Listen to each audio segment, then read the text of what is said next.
Hello everyone, good morning.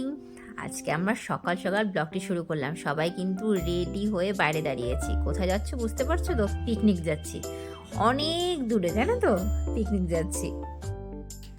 আমরা কয়টা family মিলে চলে যাচ্ছি জলপাইগুড়ি স্পারে পিকনিক করতে। তাই তোমাদের বললাম অনেক দূরে।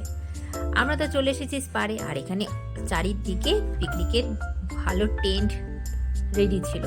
তা আমরাও একটা জায়গা সিলেক্ট করে ওখানে বসে পড়লাম, ছাতা টাতা টাঙিয়ে সবাই মিলে জোগাড় করতে বসে পড়লাম। আর এদিকে জল নিয়ে আসছে 2 বেজি আমাদের।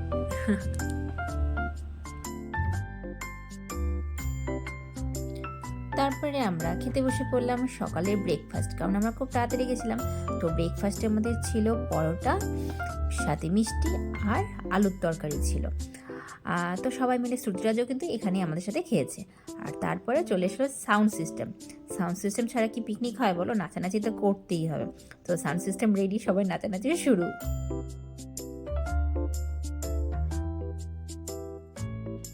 তারপরে একটু জোগাড়জান্তি করে দিচ্ছিলাম। আজকে রান্না কিন্তু ছেলেরাই করছে, মানে আমাদের সাথে পল্লবদা, আমাদের কাকু, এরাই রান্না করবে। পল্লবদা খুব ভালো রাঁধুনি কিন্তু। ছেলেরা রান্না করছিল, আর এইদিকে আমরা সবাই মিলে খেলাধুলা করছিলাম। আর এই স্পারে চলছিল হাওয়াই মিঠাই, যেগুলোকে ক্যান্ডি ফ্লস বলে, সেগুলো চলছিল। আর শ্রুতিরাজের চোখ তো সেদিকেই ঘুরছে, তাই শ্রুতিরাজের দাদা শ্রুতিরাজ কতগুলো ক্যান্ডি ফ্লস কিনে দিয়েছে দেখো।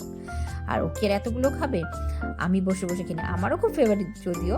তো আমরা সবাই মিলে ক্যান্ডি ফ্লস খাচ্ছিলাম। দেখো শ্রুতিরাজকে।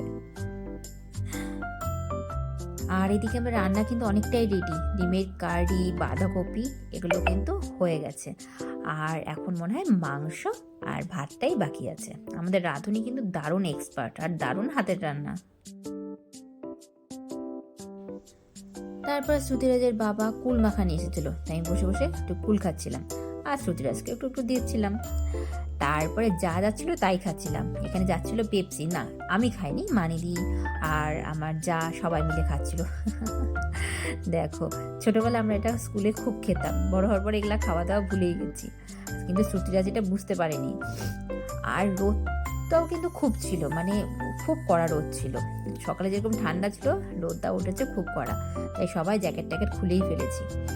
আর 2 ভাইকে দেখো অবস্থা, ধুলো বালিতে নদীর পাড়ে আর কি চরগুলোর মধ্যে কি করছে।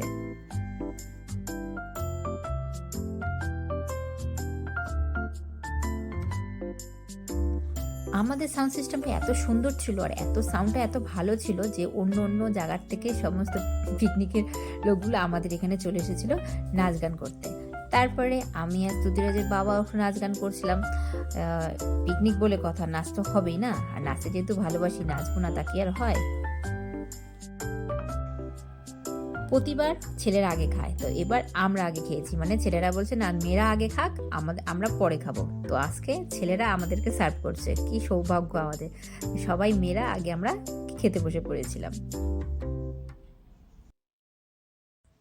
খাওয়ার পরে আবার নাচ, আবার চলে এসেছে অনেক দূর থেকে। মানে ওদের সাউন্ড সিস্টেম নষ্ট হয়ে গেছে বলে আমাদের সাউন্ড সিস্টেমে এসে ওরা বলছে তোমাদের সাথে আমরা নাচ করি। চলো, সবাই মিলে আমরা আবার নাচানাচি করছিলাম। আর মানিদি যেহেতু আসামে থাকে, আসামের বিহু নাচ আমি পারি না, তাই মানিদি বলছে না তুমি একটু শিখিয়ে দাও। সবাই মিলে মানিদি আমাদের ট্রেনিং দিচ্ছিল, আর আমরা একটু বিহু নাচে নাচছিলাম, কোমর দুলাচ্ছিলাম। আজ অ্যাকচুয়ালি তো বিহু নাচ পারি না, জাস্ট একটু ট্রাই করছিলাম। আর ফাইনালি আমাদের কাকু, রক, কাকু হচ্ছে রক একদম। দেখতেই পাচ্ছ কি সুন্দর নাচে, ভীষণ এনার্জি আমার এই কাকুর, জানো তো। তারপরে আমরা বাড়ি চলে আসলাম, খুব টায়ার্ড। শ্রুতিরাজ সারাদিন খুব খেলেছে, ধুলো বালি মেখেছে, খুব টায়ার্ড। এখন আমরা ঘুমো দিব। তো আমাদের ভিডিও ভালো লাগলে অবশ্যই লাইক অ্যান্ড শেয়ার করে দেবে, আর সাবস্ক্রাইব অবশ্যই করবে।